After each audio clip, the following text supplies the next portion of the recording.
Good morning, everyone. So welcome all of you and thank you for being here. Thank you, Manu Bhai, for giving me this opportunity to moderate this session and this very distinguished panel, a topic that I feel very strongly about on climate change and literature. I was involved with another event earlier this week, and obviously, we feel that climate change is something which seems fashionable, but then anything that is fashionable is also because its time has come. But then one would wonder, my first thought when I saw this topic was, why not on pandemic and literature? And I actually looked through the entire schedule to see, is there a session on pandemics and literature? We have just survived, hopefully, we have come out of the pandemic.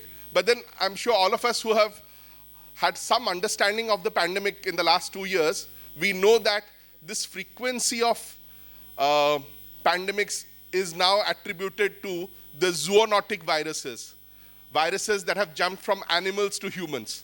And that is why you have the frequency of, SARS, COVID was SARS-2, there was MERS, okay. And there is a greater understanding that these, animals shed virus, which they harbor otherwise, when they are under stress because of the destruction of habitats. So you cannot talk about pandemics also without addressing the issue of climate change. But then how many of us have heard of a term called cli-fi? Has anyone here heard of cli-fi? I came to know about it. I knew about climate fiction, but I got to know that there's a term called cli-fi when I was just reading up a bit for this session. So obviously, as a take on sci-fi, science fiction, there seems to be a new term also that is doing the rounds called climate fiction. In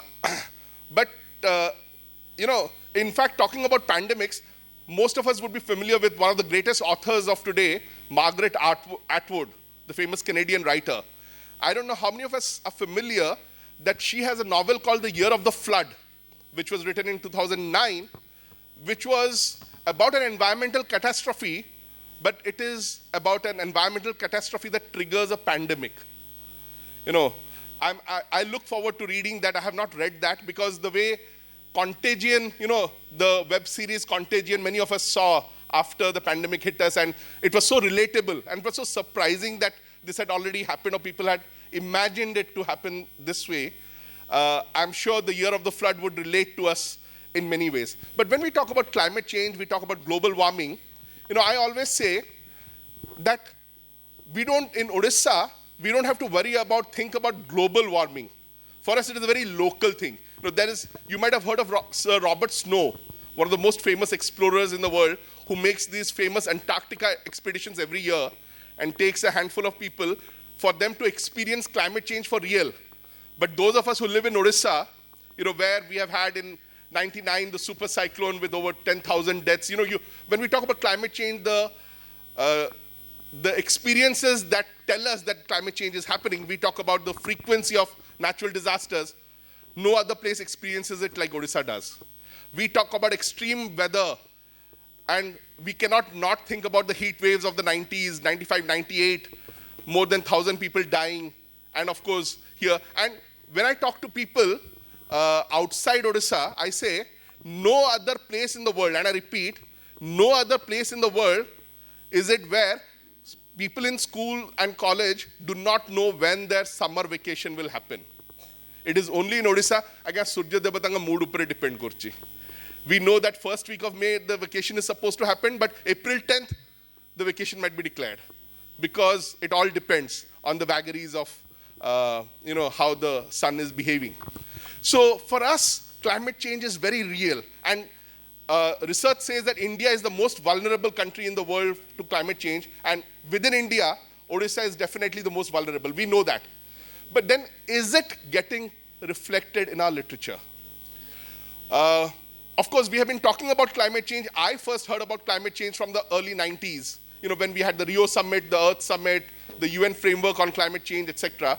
But it became popular when Al Gore had this famous film, An Inconvenient Truth, in 2006. But around the same time, some of the first popular films made on climate change, on the impact of climate change, were also made on Odisha. I'm thinking about Neelamadha Panda's Climate's First Orphans, which he made in 2006. and which later, the experiences of making that film, later on he made into 2 other feature films. You might have heard of Kalira Atita and Kadvi Hawa. And he always says that that image of the submerged, the hand pump, that really moved him, which was in Satabhaya, the villages which have now, been displaced because of sea level rise and erosion. But then in cinema, we have had a serious engagement. We have Nilamadha Panda, we have Snehashis Das, who has made films. Recently, there was a feature film that he made called Kokoli on Pentacota Beach, again sea level rise, which is called a love story in the time of climate change. But then, do we see it in our literature? In fact, Amitav Ghosh has written a book that many of us would be familiar with, The Great Derangement, where he decries, why is our literature, contemporary literature, not engaging with climate change? Okay, but we'll come back to that issue slowly in the course of this discussion. We have a wonderful mix of people in our panel here. We have writers, and we have people who have been in the government and who also write. And so in this session, when we talk about literature and climate change, we will be talking about fiction, of course, but we will also look at literature in a broader sense, in terms of cinema, in terms of popular culture, in terms of even policy documents, anything written. And we will look at a whole engagement, both culturally and socially and politically, at climate change from this perspective. So it'll be in the form of a conversation, and hopefully we'll have some time for questions from the audience. I see students here. This will be a very generic, in a layman's language, so all of you, nothing technical about climate change here, nothing that any of you cannot engage with. So I would like to begin with, the first speaker, someone who, from all of us, is evidently a person who has been engaging with climate change in his work, who has been a very eminent forest officer, who has been Director General of Forests. He was Member Secretary of the State Pollution Control Board, among other roles, where the work directly makes you engage with the issue of climate change. Siddhanta, sir. So maybe we can begin with you. And the first round of discussion, we can probably, just to contextualize our own, whatever the discussion will go towards, we can talk about our own personal engagement with climate change in our life and work and writings. Thank you, Sujit. Good morning, everybody, fellow panelists. I will start what he started, that CLI-5. Actually, CLI-5, you would say that don't go by the word CLI-5. It's climate change is no fiction. It is hard, real, and this is the most important thing that we are facing by this generation, and this is something which is keeping our very existence at stake. So, that why it has not been the literature, there are two things. One thing is that this topic is very hard and very scientific. So if you talk purely from the scientific point of view, it will only address to a very few scientists who already know about climate change. The idea is that since it is affecting everybody, all the man in the street and everyone, all of us, so it should go to the persons through a literature which will be intelligible to the common person. So how it will be done? So that is what. So before going to that, maybe in the second round, if he is saying, as he is saying, so I'll introduce the subject, what is climate change. You see, climate change, as he said, is a very, very recent subject. In fact, if you see, nobody talked about climate change. In fact, I will tell you a very interesting story. When this Wildlife Protection Act was enacted in the 70s, then they wanted to make it Wildlife Conservation Act because there was no word called conservation in the Constitution. It was only protection. And there was nothing called a climate change. And the Forest Department was in the Agriculture Ministry. Later on, it became Forest and Environment Ministry. And much later came the climate change. Now it is Ministry of Environment, Forest and Climate Change. So why it has happened? If you see what is climate change? You see, Earth is the only planet which is surrounded by an atmosphere. So atmosphere has certain greenhouse gases which traps a part of the energy that we receive from the sun and keeps the earth warm and cozy. It's like, suppose you might have seen all your cars and all that, if you put it in the sun with the glasses on, the car inside becomes warmer. So if the atmosphere, had it not been there, had the greenhouse gases not been in the atmosphere, then what would have happened? The earth would have become, let's say, very hot during the day and very cold in the night, like any other planet. Let's say plus 40 in the day and minus 30 in the night. So it would have been unlivable planet. So Earth is a living planet because it is surrounded by an atmosphere which contains greenhouse gases, which are water vapor, mainly it is water vapor, carbon dioxide, methane, nitrogen oxides and all that. So what is gone wrong?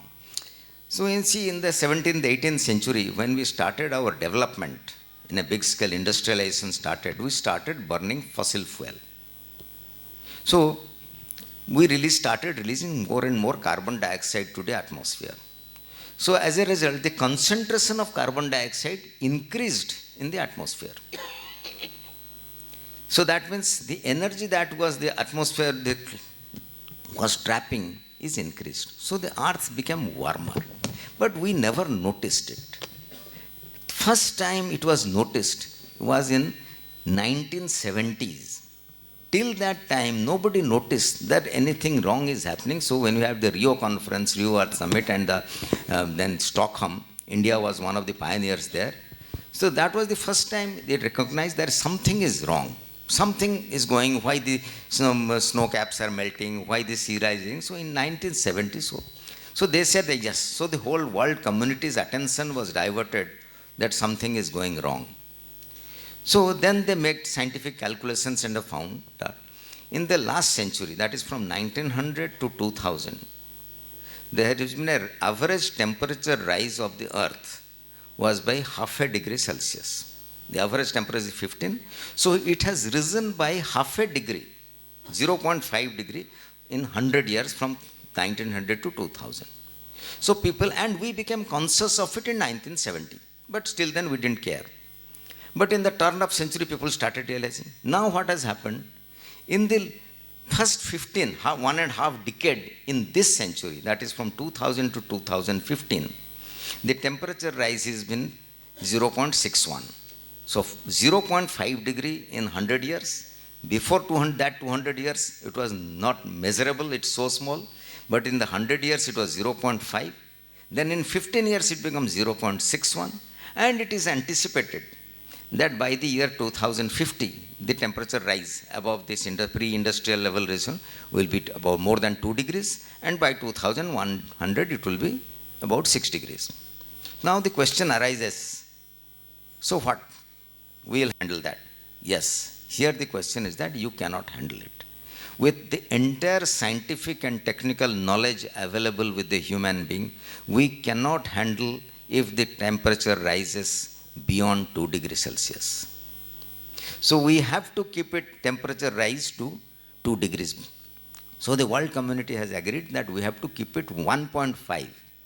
So that is why zero emission and all these things is happening, that it has to be restrained to 1.5 degrees Celsius. But as I told you, 0.5 we have already done in the last century, 0.61 in the 15 years. So after 2015, we are left with a balance of only 0.4 degrees Celsius, if it is not.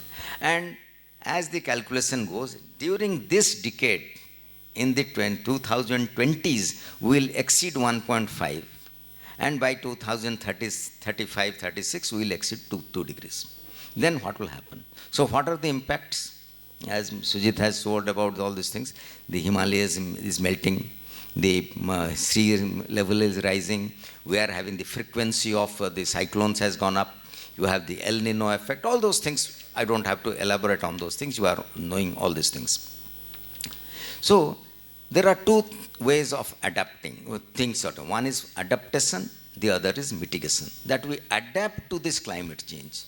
Suppose there is a climate change, so we adapt. So that means if the temperature rises, the same paddy crop will not grow here. You have to change for another crop of paddy. Another set of pathogens and insects will come. So you will have to have another set of insecticides and pesticides. But there are certain things you cannot change. Let us say in the Himalayas, the deodars grow, let us say, in 8,000 feet. Now the deodar, the climate will be such that deodar will be suitable to be grown in 10,000 feet because it has become warmer. Deodar cannot walk up the hills, and it takes 200, 250 years for a deodar to establish. So those Himalayas will become barren. Right? So this is, so we cannot adapt to everything, but we have to think. The other is the mitigation. We directly mitigate. How to do that? One is that direct mitigation, another is an indirect mitigation. Direct mitigation is that we absorb the greenhouse gases we are releasing to the atmosphere. Okay? I'll tell you that. Suppose let us take the case of thermal power plants. One mega thermal power plant, the carbon dioxide that is released by one mega thermal power plant, if you want to offset it by planting trees, then one mega thermal plant's carbon dioxide can be absorbed if the entire state of Odisha is covered by forest. So that's also not a feasible option. So we have to tree because plant community is the only mechanism which can directly absorb carbon dioxide, because that is the process of photosynthesis, which by the process of which we absorb carbon dioxide, the carbon is converted to biomass and oxygen is released to the atmosphere. But a forest or a tree is absorbing as long as it is healthy and growing. But when the tree is decaying or the forest is degrading, it releases more carbon dioxide than it absorbs. Fortunately, or rather say that India can be proud of that, there are only 10 countries, 10 major countries in the world where the forests are sink. On the entire world, rest of the countries, it is a source that they release more carbon dioxide, and India is one of the top 10 countries. And also forest area wise also India is among the top 10. Although India has a population of 17% of the world population live on 2.4% of the land mass, but still then India has managed to maintain its forests to a great extent. So as a result of that, India still is amongst the top 10 countries, both forest area extent wise and also carbon sequestration or carbon wise. But all these things are not sufficient. So we have to have climate change action plan. So India has a plan, everybody, and we are talking of these things, how to do that. It's a very long topic. I can go on and on. But the thing is that me knowing this or the scientists knowing this doesn't matter. So it has to be known to the persons. How will the person, common man, will know? So to keeping that in mind, when I was the Director General of Forest, this has been agitating me. So we have come with a song which will reach the people. So if I make a song on climate change, nobody is going to listen. So we linked it to the mythology. We said that there is a Samudra Manthan. That Samudra Manthan, we churned the sea, and we got the gods and the demons, they churned the sea and they brought out all the goodies out of it. But ultimately, the poison came out, the halahal came out. And that was going to kill the entire civilization. So the gods and the demons, they went and prayed before Lord Shiva, and Lord Shiva said that, okay, to save the entire universe, he swallowed that poison. But the poison was so vicious that if he swallows it, then he would die. So his Parvati stopped him to swallow it. So he is in a very precarious condition. If he spits it, then the world will be finished, or the universe will be finished. If he swallows it, and Shiva will be finished. So this is permanently settled in his throat. So this is the Samudra Manthan, our mythology. So we have now made a thing on that this is now we are going through Prithvi Manthan. We are now churning the earth. We are churning the earth to get iron ore, get steel, to aluminum, to everything that we are getting. And the byproduct are three things. One is our this pollution, then this your uh, unsustainable lifestyle, and your plastic and all those things that is coming out with this thing. So again now we are in the verge of extinction. So where again people went to Lord Shiva and said that please help us. Shiva says that my throat is already full. So if you have to save yourself, you invoke Shiva inside you, you can only help. So how do you help? Each and every one of us has to contribute for mitigating and adapting to the climate change, so that we came up with the world, this song Prithvi Manthan, which has reached to many people and it has got international awards in many places. All that, it's a Hindi song. I hope many of you would have heard it. And this is something which we have to make literature for the common man to know. That common man should know, if I don't do, that's it. Suppose my daughter stays in Frankfurt. So she says that she is so conscious that whenever she takes a flight, she calculates how much of a carbon dioxide emission she is responsible for, and she contributes that many euros to that climate fund, so that can be utilized for that. So we have to get that type of awareness through our literature, so that that's why I find so many school and college students here, because they are the ones who will be facing it. Because by the time the temperature rises 2 degrees, I think we will not be there. You will be there. So maybe you will see the earth perishing in your lifetime. So you have to understand this. So this has to go to the younger mass particularly, who will understand through the literature on that. And I think with this I'll say that. Thank you. Thank you very much, sir. I would urge everyone, if you have not seen, you can go to YouTube and look up the video Manthan. It is Prithvi Manthan. And you can search by sir's name, Siddhanta, or ma'am, Susmita ma'am, who sang the song. She is also here. You can check it out. I'm sure you would love it, and you can share it with your friends. But sir, it is also shocking to know that, that one thermal power plant, the carbon emissions, to offset that, we actually have to have the entire state forested, which means including Gita Govinda Sadan, where we should not be having this. We'll come back to you, sir. I'll now move to Satya Mohanty, sir, who has been in the highest policy-making roles in the country, been secretary of many departments, education included. I would like to draw the attention of the young people here. I don't know if you have heard of the Sustainable Development Goals, right? And which are called the Global Goals. Now, the interesting thing about the Sustainable Development Goals vis-a-vis the Millennium Development Goals which preceded it was, there was also talk about quality education there. There was talk about health there, access to health care. But in the Sustainable Development Goals, even if there are goals for sustainability, it says that you cannot address the question of quality education or accessible health care without addressing the question of sustainability itself. So sustainability is key to everything. Whatever else is our goal, we cannot address it. I mean, for example, if children become refugees, displaced because of disasters, then how do you provide education to them? And so on. So, sir, I would like you to speak from your personal engagement in your life and work with this whole issue of climate change. First of all, I'll go back to the first question you had. Is there something called pandemic literature? Little bit digression. Sure. I'll not spend more than half a minute. Actually, last Olaf's keynote address of mine was on writing during pandemic. Yeah. Okay. I missed that. Okay. And the second thing is that you can also get an article of mine in the New Indian Express on Sunday magazine on writing during pandemics. Okay. That is to keep. First, let's keep it away. Now, going back, the subject is very vast. There is no doubt. The climate and literature itself is a neglected field. People are not writing it. There are reasons for it. Okay. And those are the things to be explored.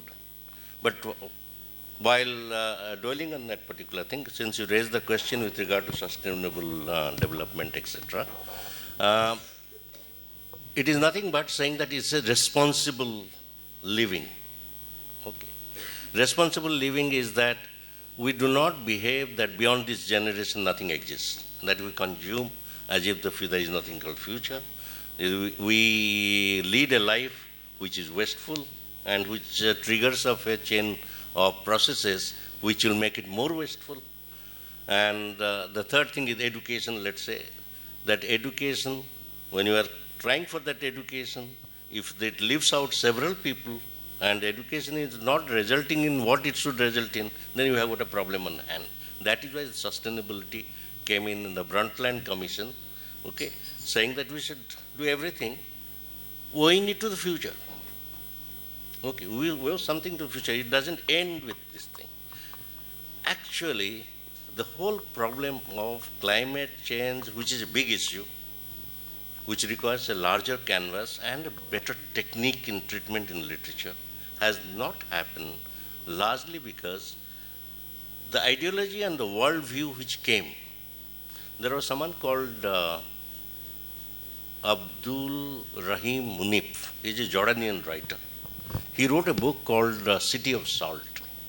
It talks about the engagement of Arab world, the US, for the petroleum. Okay. So if that was the case, and there is a very famous writer called John Updike. I think Updike got Nobel Prize or something, but I've read him very extensively. He said, very snobbishly, he said, there is nothing like the individual moral adventure in this book. So the ideology, the worldview, saying that the book will have to, or the fiction, novels, everything will have to be about individual moral adventure. Okay. Quite unlike Gopinath Mohanty, Mahaswata Devi, Sivaram Karan's writing which talks about men in aggregate. Okay. So the problem happened because of two or three things. Number one, writers who are always in advance. This in time of crisis, they are, in French, if I use a French term, they will be en avant. Okay. In advance. They think ahead of everyone else. They write ahead of this thing. Writers will have to imagine. Writers, what they do is that not only what is, but what ought to be. Okay. That is the role in the crisis. But the point is the ideology and the worldview saying that the world, it's there got to be an individual moral adventure, takes out the entire space of writing for a collective. If Gopinath Mohanty could write it, even Leo Tolstoy wrote it, because it's a crowded canvas. Okay, it's a crowded canvas and everything happened, etc. Of late, Amitabh Ghosh has started writing about that. He wrote probably the Gun Island and or the Nutmeg Curse. That is non-fiction. Nutmeg Curse and the Gun Island, etc. He has started writing. He is trying to, go up to that level in which the climate change can be addressed in fiction. But the point is, it is the ideology, it is the worldview which came on the way. Then the second thing which came on the way is that there is a feeling that there is a great acceleration. Okay. There is no question of any regression. That is what the mythology which is sold to us. People talk about development. People talk about progress. The fact of the matter is, the really thing is that the colonizers came and talked about progress.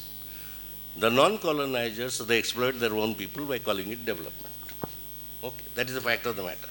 But they are basically marionette in the hand of the Western ideology, which said that there is great acceleration. There is no question of going back. We will only proceed. But that's not the way the world works. Climate change is a painful reminder that the great acceleration may not take place. There will be deceleration, there will be regression. Okay. As youth hunt long time back said, in future, someone will look at the sunrise and say, There was a generation which was intelligent enough to save the earth, but they couldn't. Because they didn't try. So 50 years back, someone has seen it. So there is a regression. And the third, this thing, I hate to say it because I'm a teacher of economics. My bread and butter is teaching capitalist economics, okay? Because there is no economics if you don't believe in capitalism, okay? But the question is, it is a fact that the market of capitalism has got very little chance to correct these kind of problems. And these kind of problems cannot be corrected by bureaucrats and politicians, where they're incapable of, but that's not their role. That's not the role to reimagine a future.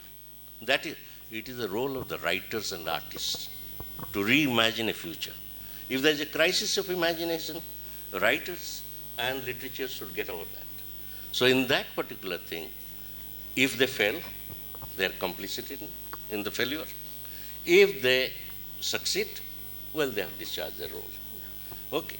So that is how I will put it. Literature is far short of what it is capable of doing. And we are too much caught up in our middle class regularity of life. We do not want, bad news. Okay. And when you have got, like, whatever he said, going back to mythology, it is something which will churn you. Okay. You require that kind of literature when people will wake up and take note. You require those kind of things in which your forest is a character, your river is a character, and it's a crowded canvas. Like Gopinath Mohanty's Mahaswata Devi, as I told, and it's been tried. Leo Tolstoy tried it on War and Peace. So those kind of things, so that means we'll have to go over the hump of whatever 20th century has taught us. And we'll have to forget the smugness that the prosperity of 20th century gave us. We'll have to go back to a basic role of being en avant. Okay. And that is the challenge. Some people have already tried, and I look forward to your generation. When they grow up, you will be part of this.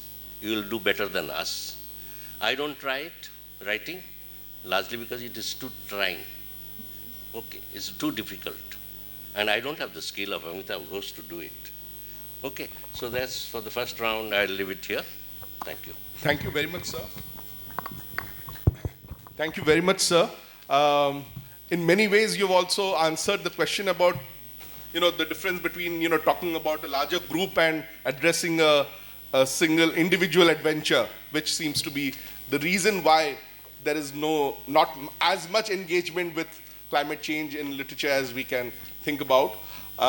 We'll come back to you again. But since we're talking, about government, we're talking about policies, we're talking about engagement there, I would like to move now to Mr. Jagdev, who is an IT entrepreneur who works with governments, who works on government policies and how it's translated in implementation, and also on the questions of sustainability.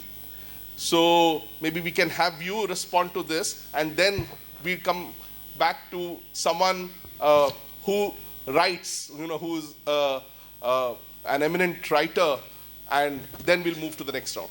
Jagdev. Thank you so much.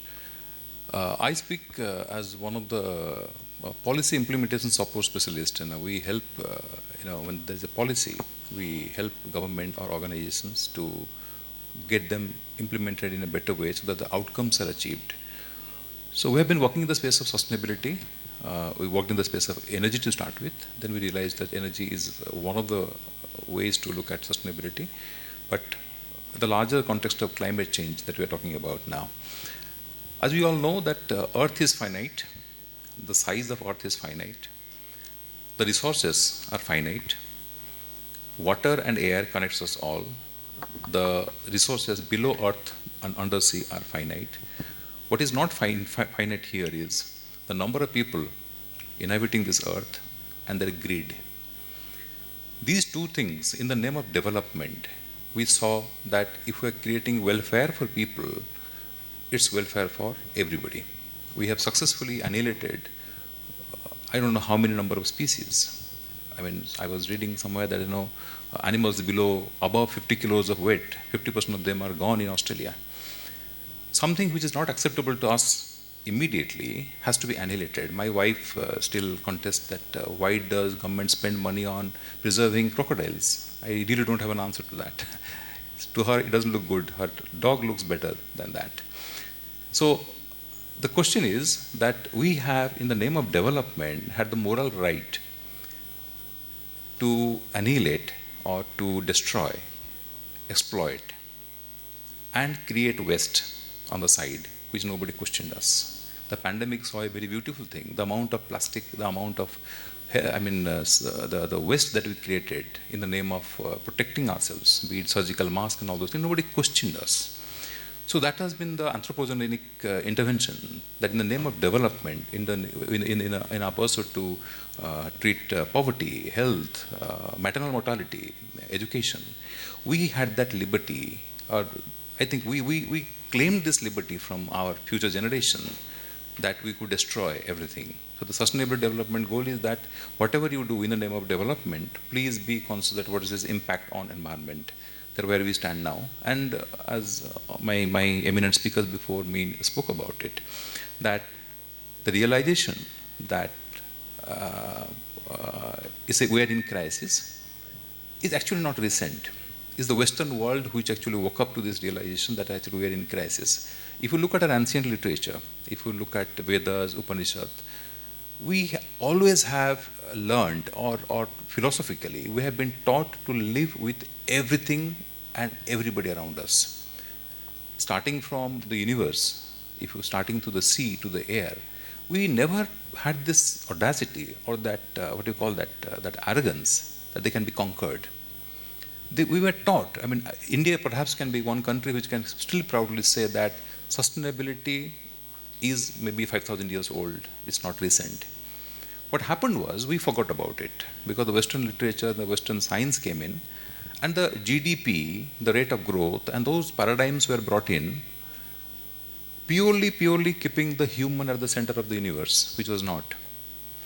Once you become the center of the universe, your arrogance and your you think that you only have to exist, and the ants and the moths and the millipedes have to die just because you want an insect-free house, is that a reflection of that? So where are we? Are we sort of knowledge? Are we sort of content which will urge us or propel us into behaving responsibly, as Sir said? I don't think it is the case. We have enough material done by the scientists. But as you all know, there is a huge gap between knowledge and practice.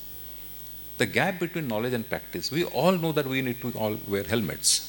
We all know that we have to walk in the left side of the road. But there are two invisible elements which makes us irresponsible in terms of following the instruction, are our attitude and our belief. Coming to the climate part of it, our attitude is that it is still, though people are talking about it, we are not in it. If SDGs were done in 2015, Odisha was the first one. In 1999, we had the super cyclone. In 98, we had the hottest year. Before the world woke up and the SDGs were talked about, we had already experienced and were in it. But our attitude says that these cyclones and all those things, barring this frequency, it's all a periodic phenomenon. We will buy inverter, we will buy a generator, we will have our own independent water resources. So for 4, 5, 6 days we can survive. So we are looking at climate change purely as a temporary or a very occasional climatic incident which we can tackle by buying an equipment, again, purchase. We all know that every consumption leaves its carbon trails. The average consumption, the contribution of carbon of an average Indian is 200 kilos of carbon every month. 200 kilos means 4 cement bags. If one bag is 50 kilos, that's the kind of carbon. You return an email by saying, thank you, I am in receipt of your mail, is 2 grams of it. So what essentially we are talking about is the attitude and the belief that there is some lock-in, there is a technology available with America or Israel, which they are not releasing, COP27 will, our leaders are going to negotiate and extract that thing, and adaptation and mitigation will happen. COP27 realization is that the adaptation, the limits to adaptation are finite. We cannot adapt beyond a particular point.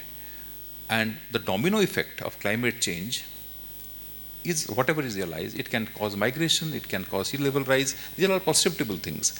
But the amount of disruption which can cause within the society in terms of poverty, in terms of disease, or in terms of so many other things which have been taking that as an excuse to destroy the environment in the name of development is going to hunt us back. So what we have here is a pure problem of attitude and belief that somebody else has a silver bullet to the problem, somebody else has it, and we are not affected by this. This attitude and this belief is going to take us nowhere. And what we need to do here is that the challenge here is that it is going to ask each of us, and more so the organizational leaders, to change the lifestyle. Changing lifestyle is the biggest thing which is the barrier to our change. The moment you ask, do not buy clothes, do not buy a bigger car, do not buy the second house, do not buy the number of clothes that you already have, do not buy the number of shoes, that is not acceptable to the generation who are actually consumption centric. We have been trained to consume in the name of contributing to the economy. So this is the challenge. I don't see that either it is whether it is reflected in the literature or not is purely because we don't think it's important enough. It's not important enough, or it's something which is not going to stir people. We all know that this needs to be done. But the reason why it has not been done is purely simple, that we still do not think it is important enough. And what we need to do here is that how do we create those models of responsible living? Who is our model? Definitely not the Prime Minister who doesn't use the same clothes second time. Right? I may sound, but that's not a consumption model we are talking about. We had Gandhi earlier. We had our leaders, Manmohan Chaudhary and all. They lived simplicity. They lived through the examples of that. Do we have such a leader who can inspire people? We are looking up to Audis and BMWs and 5.6 liter 4-cylinder cars. SUVs now have become common cars. When the trend is like that, when the societal trend is so consumption centric and acquisition centric, who amongst us can be that model which can stir people into thinking the simple is beautiful, small is beautiful, basic is beautiful, and being responsible is responsible? I'll end here. Thank you. Thank you very much. I think the claps tell that it resonated, this whole issue of our aspirations and our lifestyle. And that's true, all our aspirations are very climate unfriendly. You ride a cycle, you want to move to a bike. From a bike, you want to go to a bigger bike, which consumes more fuel. From that to a car, from that to a bigger car. I always joke that Delhi wants to be New York, Bhubaneswar wants to be Delhi, and probably Jajpur, not Jajpur is the wrong example here. Mangalpur wants to be Bhubaneswar. That is how we are always trying to catch up, and the catch up is about not being sustainable. Right. A very important point about ideology has been coming out, and we'll come back to that. But before that, let us come to a writer, a very eminent writer, Mr. Satya Misra. I would like to hear from you to talk to us about your engagement with climate change in your writing, in your life and work. Thank you. I shall not speak anything about climate change. I shall speak only about climate and literature. I shall try to tell what exactly I have, or what exactly we as a community of writers have done as far as climate is concerned, and if we have not done enough, why? This is how I want to answer your question about personal engagement. Personally, I have written 1 or 2 pieces which will relate to climate, but I should also admit that those pieces are basically character-oriented pieces and not environment or the situation-oriented pieces. So climate comes only as a side, only on the sideline. It is not based on the climate issue. But climate is also dealt with in those pieces of fiction. I shall not run away from the term cli-fi. Cli-fi to me doesn't mean that climate is a fiction. It means that fiction should contain some kind of climate, or the fiction written about climate. It is always welcome. We want more fiction about climate.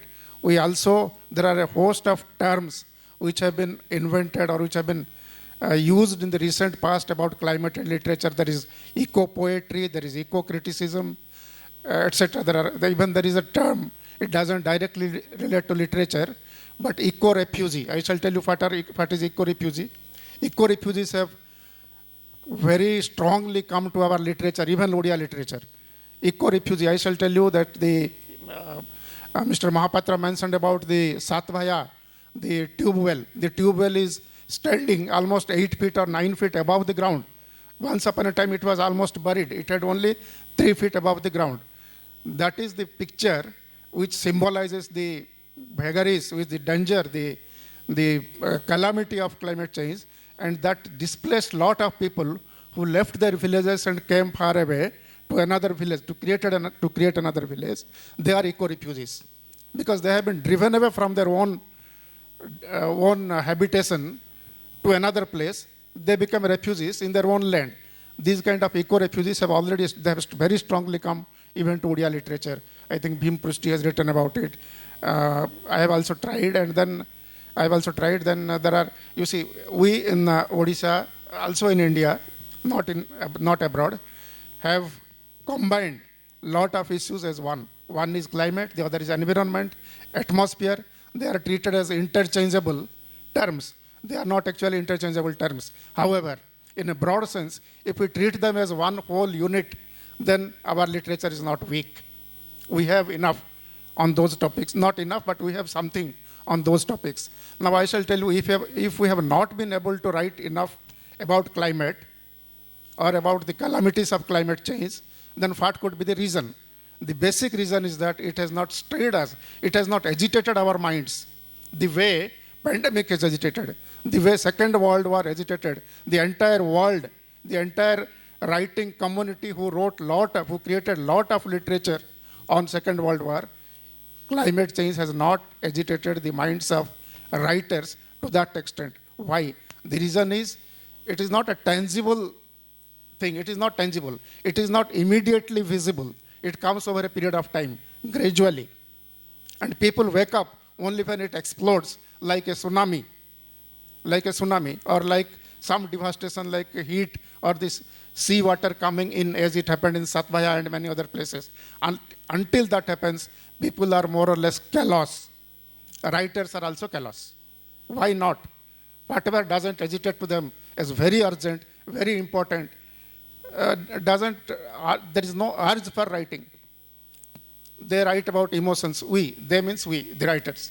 We write about the things which move us, like love, like friendship, like war, or like anything. I mean, the psychoanalytical pieces, etc. But climate, where is climate? Climate is not there, because climate has not created a situation where we take it very seriously. We take it for granted.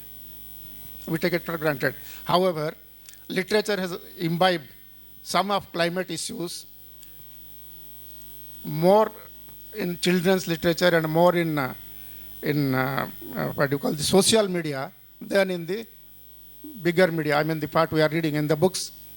In social media, a lot of things are circulating. Some of them may appear childish, but they are not childish. They are also serious. To give you one small example, 2 sentences.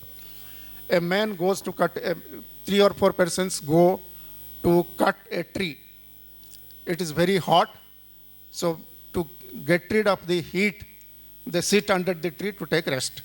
The same tree which they have come to cut, that tree gives them shelter, and once they have rested, they become cooler, their sweat is evaporated, they feel better, they will cut that tree.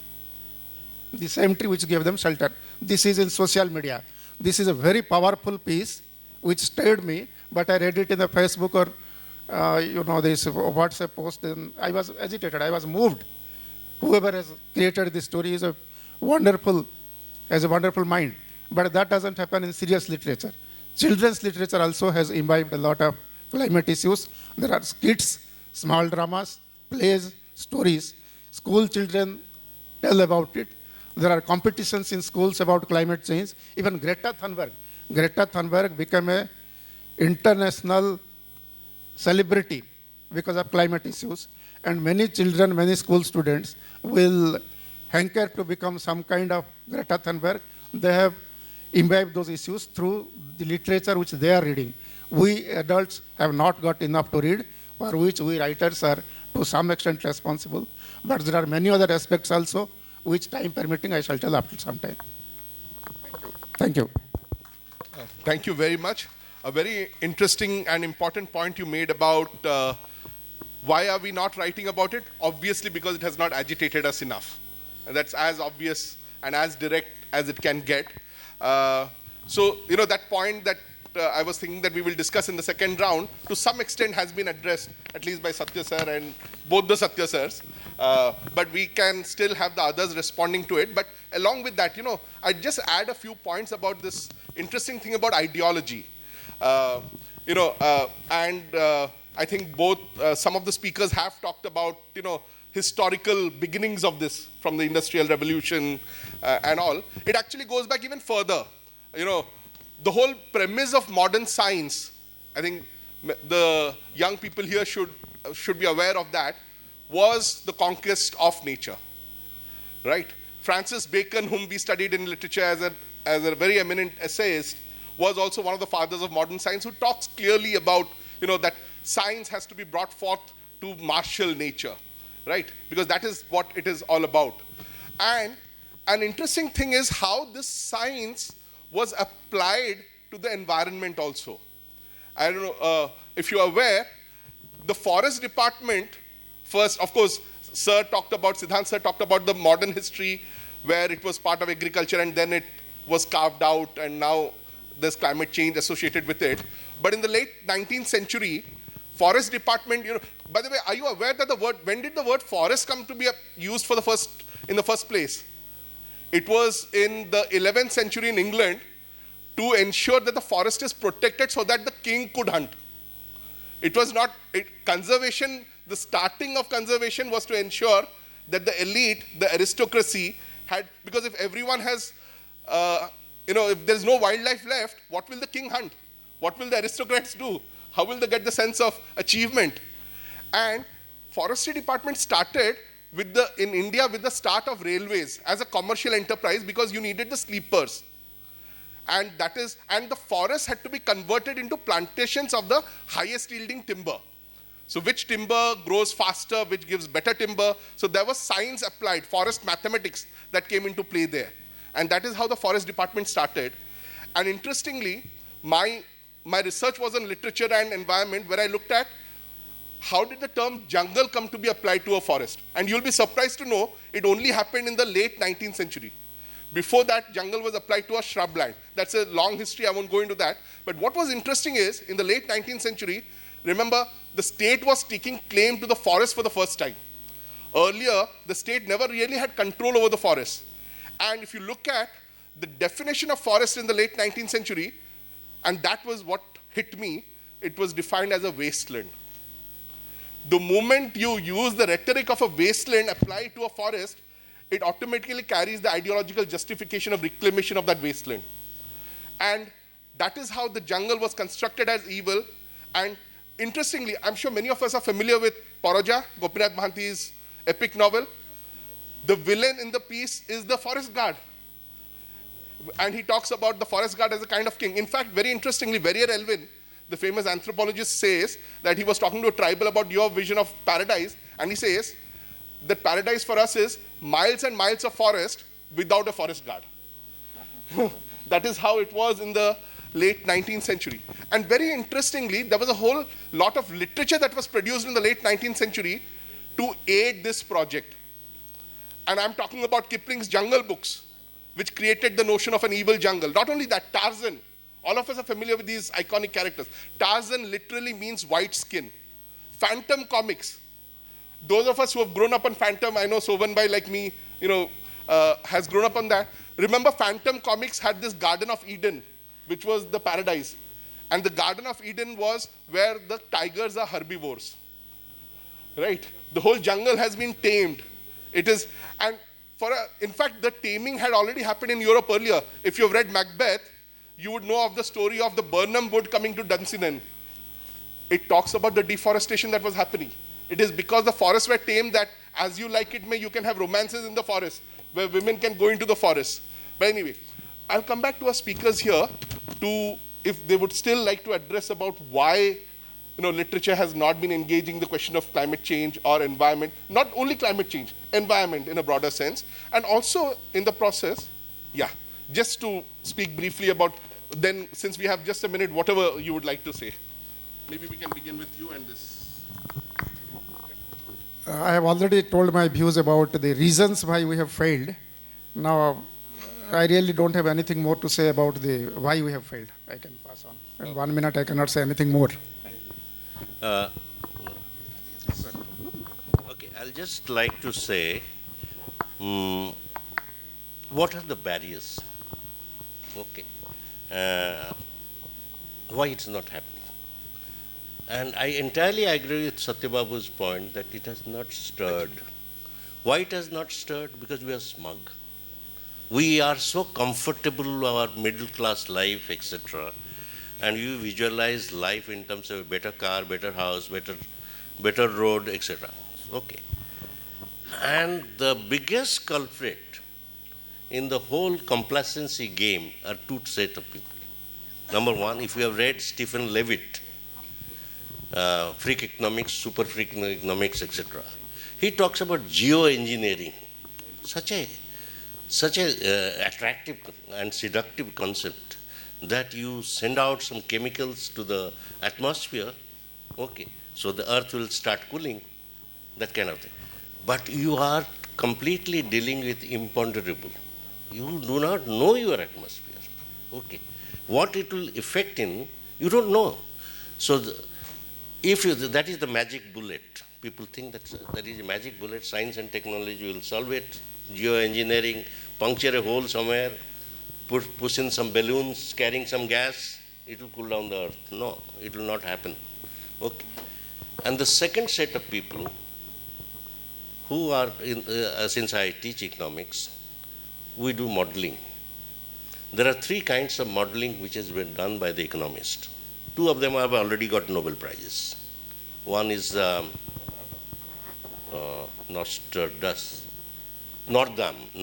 who got Nobel Prize about 2 years back. Northam's parametrical projection is so low. It is like if the global warming goes up by 4 degree or 2.5 degree, the world's GDP will contract by 1.5 or 2%. It is as low. There is only one, Nick, who was also the finance minister of, he was the environment minister of UK, but he's an economist. He did a modeling, he said with 1 degree warming extra, 16% decline in the growth. Okay, but the three models that I'm talking about, which I use in my class, okay, they are very, very conservative. So the second set of people to give you this complacence are the economists. Okay. I'm an economist, I own it up. Okay. So they give you the thing that, well, there will be damage, but it can be offset. Okay.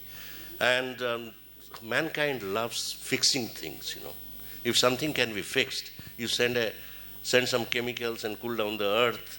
You fix something, all right, you lose 1% growth here, you will do something else there. Okay. So this is the other side of arrogance. This is a complacence, which is the other side of arrogance. So these are the two things, and I'll take it to. Thank you, sir. Thank you. Things after 1 minute to say. I'll just say one thing. What Gandhi said 100 years back. The earth has enough to cater to everybody's need, but not to greed. And if we have literature which is based that greed is something which is not to be romanticized, it is the need that we are based on and practice that, then all our problems perhaps can be solved. I just would Very exactly, Gandhian in your brevity and impact. Thank you, I sir. would exactly take from actually where he left, is that first of all I must apologize to the new generation that we are handing over a very bad world to you. Okay, I must apologize. In the name of developing you, we actually made a mess of it. Second is that there is only one thing. If you're talking about a communication which you'll understand, one thing, reduce. Reduce everything that you are consuming. It could be travel, it could be buying something, it could be eating something, it could be anything. One magic formula, reduce. Whatever you are doing, if you reduce things, this contributes less carbon to the environment, and that will save us. Thank you so much. Thank you very much, everyone. And the session ends here. Thank you.